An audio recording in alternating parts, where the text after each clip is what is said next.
उसे देखा तो ऐसा लगा जैसे अब कमरा सारा घूम रहा है। खुद को संभालना भी मुश्किल हो गया। ऋतिक ने मुझे सहारा देके बैठाया। माँ, क्या हुआ आपको? मैं चेतना शून्य होते जा रही थी। बंद होती आंखों से देखा, ऋतिक और प्रिया दोनों मेरे ऊपर झुके हुए हैं। मुझे पुकार रहे थे, पर उनकी आवाज़ें मुझे दूर से आती प्रतीत हो रही थी। क्या हुआ था इस कहानी में, चलिए जानते हैं। ग्रहण। कल मेरे पैर धरती पे नहीं पड़ रहे थे। रात को मारे एक्साइटमेंट के नींद नहीं आ रही थी। इस पल की कितनी प्रतीक्षा थी मुझे। रात जब खाने के बाद ऋतिक मेरे कमरे में आया तो मुझे लगा शायद उसे कुछ चाहिए। मेरे पूछने पे उसने अपनी दोनों बाहें मेरे गले में डाल दी। नहीं माँ, कुछ बताना था आपको। शर्म से गुलाबी हो आए उसके गोरे से मुखड़े को देखकर मेरे चेहरे पे प्यार भरी मुस्कुराहट तैर गई। तो तुझे मेरी बहू मिल गई क्या? अगर आप उसे स्वीकार करेंगे तब। तुम जानते हो, तुम्हारी खुशी से बढ़कर मेरे लिए और कुछ भी नहीं। अच्छा बताओ तो, कौन है वो जिसने मेरे बेटे के दिल की घंटी बजाई है? बेटे के गाल पे प्यार की चपत लगाते हुए मैंने पूछा। माँ, प्रिया नाम है उसका। मेरे साथ ही एमबीए किया है उसने। हम 2.5 साल से एक दूसरे को जानते हैं और एक दूसरे को पसंद भी करते हैं। उसको भी अपने ही शहर में अच्छी नौकरी मिल गई है। तो कब मिलवा रहे हो उससे? मेरा सीधा साधा सा प्रश्न था। माँ, कल सुबह नाश्ते में बुला लूँ? बुला नहीं लेता हूँ, जाकर ले आओ उसे। अब जा सो जाओ। पूरी रात में करवटें बदलती रही। सुबह 4 बजे ही मैंने बिस्तर छोड़ दिया और रसोई में घुस गई। मन करता ये भी बना लूँ और वो भी बना लूँ। सुबह के 7 बजे तक मेरी रसोई तरह तरह के पकवानों से महक रही थी। माँ, क्या क्या बना लिया आपने? पूरा घर महक रहा है। आप रात भर क्या बनाती रही? आश्चर्य और प्यार से दोनों ऋतिक के स्वर में साफ झलक रहे थे। मेरी बहू पहली बार आ रही है और दिन में एक ही बार आता है। ये दिन तो बार बार नहीं आता। तो तुम चाय पियो, मैं नहा कर आती हूँ। ऋतिक के जाने के बाद मैंने गुलाबी रंग की साड़ी पहनी, मोती की माला, कानों में टॉप्स पहन के शीशे के सामने खड़ी हो गई और अपने कटे हुए बालों में ब्रश करने लगी। आज कितने सालों के बाद श्रृंगार करने का मन हुआ था मेरा। माँ, माँ, ऋतिक की आवाज़ सुनकर मैं चौंक गई। माँ, प्रिया आ गई। ऋतिक मेरे सामने खड़ा था। अरे, दरवाज़ा किसने खोला? खुला हुआ था माँ, शायद आप बंद करना ही भूल गई। हाँ, यही हुआ होगा। बैठक में घुसते ही प्रिया से मेरी नज़रें मिली तो हम दोनों ही जड़ हो गए। मेरे पैरों के तले जमीन ही खिसक गई। लगा जैसे पूरा कमरा ही घूमने लगा है। खुद को संभालना भी मुश्किल हो गया। ऋतिक ने सहारा देके मुझे बैठाया। माँ, क्या हुआ आपको? मैं चेतना शून्य होते जा रही थी। बंद होती आंखों से देखा, ऋतिक और प्रिया दोनों मेरे ऊपर झुके हुए थे और मुझे पुकार रहे थे। उनकी आवाज़ें दूर से आती हुई प्रतीत हो रही थी। जब होश आया तो देखा मैं अपने पलंग पर लेटी हुई थी। ऋतिक और प्रिया के साथ साथ डॉक्टर रजत भी मेरे कमरे में बैठे थे। माँ, क्या हुआ था आपको? परेशान ऋतिक की आंखें डबडबाई हुई थी। मेरा हाथ उसके हाथों में था। बेटा, मैं ठीक हूँ। डॉक्टर रागिनी, आपकी दोस्त तो आपको डॉक्टर मानती ही नहीं। मैंने तो कितनी दफ़ा आपसे कहा कि थोड़ा अपनी सेहत का भी ध्यान रखिए, मगर डॉक्टर रजत फिर से उठकर डॉक्टर रागिनी का ब्लड प्रेशर नापने लगे। मम्मी की तबीयत खराब चल रही थी। पर अंकल, मम्मी तो कुछ भी नहीं बताया। क्या हुआ है उन्हें? ऋतिक परेशान हो उठा। कुछ नहीं बेटा, तुम्हारे रजत अंकल ऐसे ही बोलते रहते हैं। मैंने बेटे का हाथ स्नेह से दबाते हुए कहा। कोई यूं ही बेहोश हो नहीं हो जाता है मम्मी। अंकल, आप बताइए ना। ऋतिक बहुत परेशान था। इस परेशानी में वो प्रिया को भी भूल गया था, जो पास में ही चुपचाप बैठी थी और मुश्किल से अपने आंसुओं को संभाले हुई थी। परेशान होने वाली कोई भी बात नहीं है ऋतिक। तुम्हारी मम्मी को बस थोड़ा आराम करने की ज़रूरत है। बहुत थका देती हैं खुद को। वैसे पूरा चेकअप करा लेना हमेशा अच्छा होता है। मैंने कुछ टेस्ट लिख दिए हैं, करा लेना। इतना ब्लड प्रेशर बढ़ना अच्छी बात नहीं है। ऋतिक के पीठ थपा थपा के रजत जी बोले। जी अंकल। अच्छा, अब सब कंट्रोल में है। माँ को आराम करने दो, परेशान मत हो। मैं चलता हूँ। अब वैसे भी ज़रूरत नहीं पड़ेगी, मैं एक फ़ोन कॉल की ही तो दूरी पे हूँ। उठते हुए डॉक्टर रजत बोले। अरे अंकल, चाय। मम्मी को ठीक तो होने दो, फिर साथ में चाय पी लेंगे। प्रिया, मम्मी का जरा ध्यान रखना, मैं अंकल को छोड़ के आता हूँ। कहते हुए ऋतिक कमरे से बाहर चला गया। सॉरी आंटी, मुझे बिल्कुल नहीं पता था कि ऋतिक आपका बेटा है। उसकी आंखें अब बरसने लगी थी। प्रिया, मेरे पास आओ। मैंने उसका हाथ अपने हाथ में ले लिया। आंटी नहीं प्रिया, माँ बोलो। वह फफक फफक के रोने लगी और अपना सिर मेरे सीने पर रख दिया। स्नेह से मैं उसके सिर पे हाथ फेरने लगी। अतीत मुझ पर हावी होता जा रहा था।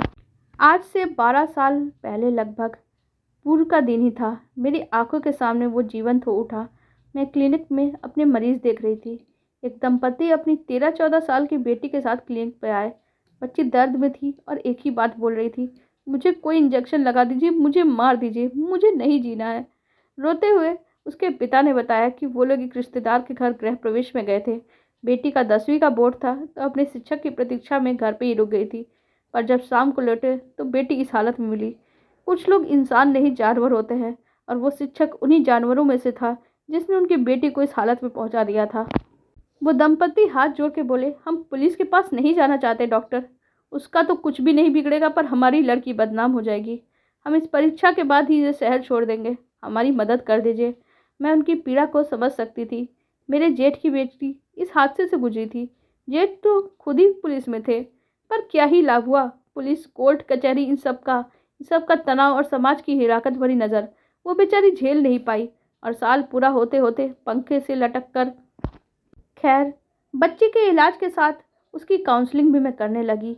जब वह घबराती, उसकी मम्मी के साथ वो मेरे पास आ जाती। फिर धीरे धीरे अकेले आने लगी। दूसरे शहर जाकर भी वो फ़ोन से मेरे संपर्क में रही। एक दिन मैंने उससे कहा, देखो बेटा, अब तो तुम 12वीं में आ गई हो और पूरी तरह से ठीक भी हो गई हो। तुम्हारे लिए ज़रूरी है कि तुम इस घटना को भूल जाओ। इसके लिए तुम्हें मुझे भी भूलना होगा। आपको आपको कैसे भूल सकती हूँ मैं? मेरी माँ ने तो मुझे जन्म दिया है, पर मेरी ये नई ज़िंदगी आपकी दी हुई है। उसने काँपती हुई आवाज़ में बोला। माँ कह रही हो तो माँ की बात भी मानो। सब कुछ भूल कर एक नई ज़िंदगी जियो। जब शादी करोगी तो मुझसे ज़रूर बताना, मैं आऊँगी। शादी? मैं? मुझसे कौन शादी करेगा अब?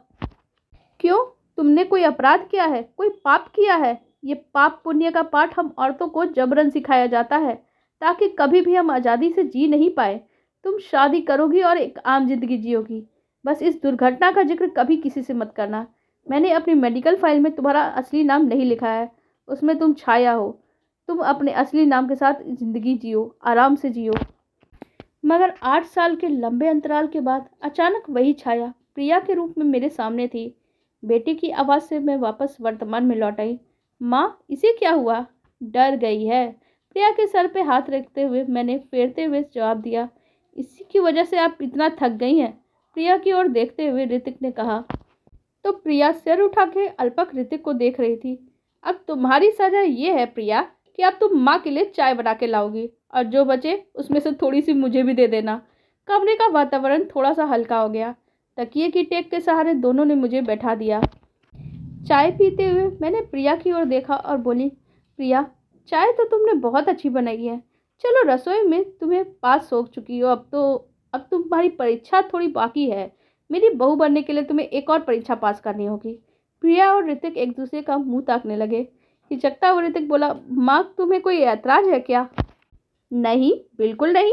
मगर तुम अपने कमरे में जाओ। मुझे अकेले में प्रिया से कुछ बात करनी है। उसके बाद तुम्हें बुला लेंगे। जी। ऋतिक प्रिया की ओर देखता हुआ बाहर चला गया। प्रिया अब सीधे मेरी ओर देख रही थी। प्रिया, मुझे तुमसे एक वादा चाहिए। माँ, मुझ जैसी ग्रहण लगी लड़की को जानते समझते हुए आप मुझे स्वीकार कर रही हैं। आप मना भी तो कर सकती थी ना। नहीं, क्यों मना करूँगी? तुम्हारी जैसी कोमल हृदय वाली बेटी मेरी बहू बनेगी, यही तो हमेशा से चाहा है मैंने। तुम्हारे साथ ही मेरे बेटे की खुशियाँ हैं, और ये खुशी मैं उसे देना चाहती हूँ। बस एक वादा चाहिए तुमसे। कौन सा वादा माँ? कभी किसी से किसी भी कमज़ोर पल में इस हादसे का जिक्र ऋतिक से मत करना। इतनी बड़ी बात छुपाना क्या सही होगा माँ? प्रिया, जिंदगी में बहुत से हादसे होते हैं। क्या हम हमेशा उनका बोझ अपनी पीठ पे ढोते रहेंगे? वे घट कर अतीत बन जाते हैं, और यही होना भी चाहिए। वह मौन मुझे देख रही थी।